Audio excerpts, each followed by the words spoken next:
എറണാകുളം കോതമംഗലത്ത് 23-കാരി ആത്മഹത്യ ചെയ്ത സംഭവത്തിൽ സുഹൃത്ത് റമീസിന്റെ അറസ്റ്റ് രേഖപ്പെടുത്തി. ആത്മഹത്യാ പ്രേരണ, മർദ്ദനം, വിവാഹ വാഗ്ദാനം നൽകി പീഡിപ്പിക്കൽ എന്നീ വകുപ്പുകളാണ് ചുമത്തിയത്. അന്വേഷണം പുരോഗമിക്കുന്നതിനിടെ പ്രതി റമീസിന്റെ കുടുംബം ഒളിവിൽ പോയി.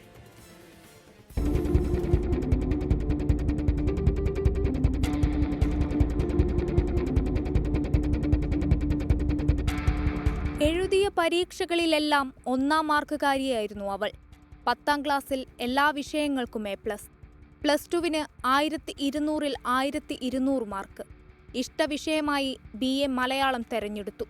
ആലുവ UC കോളേജിൽ പഠനം. റമീസിനോട് കടുത്ത പ്രണയമായിരുന്നു 23-കാരിക്ക്. പ്രണയം മറച്ചുവെച്ചില്ല.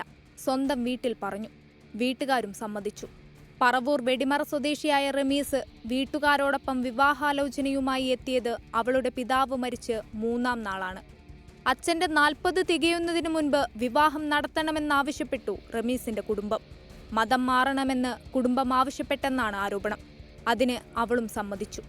കൊച്ചിൻ അന്താരാഷ്ട്ര വിമാനത്താവളത്തിൽ താൽക്കാലിക ജീവനക്കാരനായിരുന്ന റമീസിനെ അനാശാസ്യ പ്രവർത്തനത്തിന് പോലീസ് പിടികൂടി.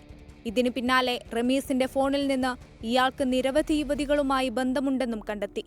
ഇതോടെ യുവതി മതം മാറില്ലെന്ന് പറഞ്ഞു. മതം മാറാത്തതിന്റെ വൈര്യത്തിൽ യുവതിയെ റമീസ് ക്രൂരമായി മർദ്ദിച്ചു.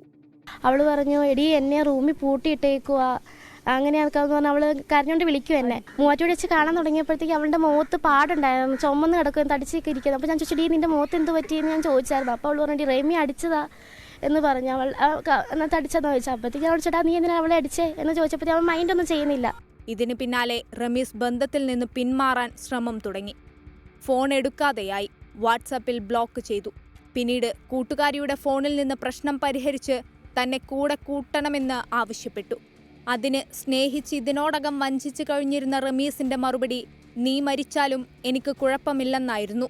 ഇതിന് പിന്നാലെയാണ് ആത്മഹത്യാ കുറിപ്പെഴുതി റമീസിന്റെ മാതാവിനയച്ച് യുവതി ആത്മഹത്യ ചെയ്തത്. രജിസ്റ്റർ ചെയ്യിക്കാം, വീട്ടിൽ ആലുവയിൽ പേപ്പറൊക്കെ ശരിയാക്കിയിട്ടുണ്ടെന്നും പറഞ്ഞിട്ട് അവരുടെ വീട്ടിൽ കൊണ്ടുപോയി അടച്ചിട്ടു. പൊന്നാനി കാറൊക്കെ കൊണ്ടുവന്ന് 2 മാസം കഴിഞ്ഞിട്ട് നിന്റെ വീട്ടുകാരെ അറിഞ്ഞാൽ മതി. മോള് തന്നെയല്ലേ ഉള്ളൂ, അവൾ പേടിച്ചു പോയി അതിൻ്റെ ഉള്ളിലിരുന്നു. ആത്മഹത്യാ പ്രേരണ, ദേഹോപദ്രവമേൽപ്പിക്കൽ, വിവാഹ വാഗ്ദാനം നൽകി പീഡിപ്പിക്കൽ എന്നീ വകുപ്പുകളാണ് ചുമത്തിയിരിക്കുന്നത്. വിശദമായ പരിശോധനയ്ക്ക് ശേഷം വേണ്ടിവന്നാൽ റമീസിന്റെ കുടുംബത്തെയും കേസിൽ പ്രതി ചേർക്കും. 24 തൊടുപുഴ. ലോകത്തെവിടെയായാലും ഏത് സമയത്തും 24 വാർത്തകളും ഓഗ്മെന്റഡ് റിയാലിറ്റി പാക്കേജുകളും എക്സ്പ്ലെയിനറുകളും വിശദമായി കാണാൻ ഞങ്ങളുടെ YouTube ചാനൽ നിങ്ങൾക്ക് സബ്സ്ക്രൈബ് ചെയ്യാം.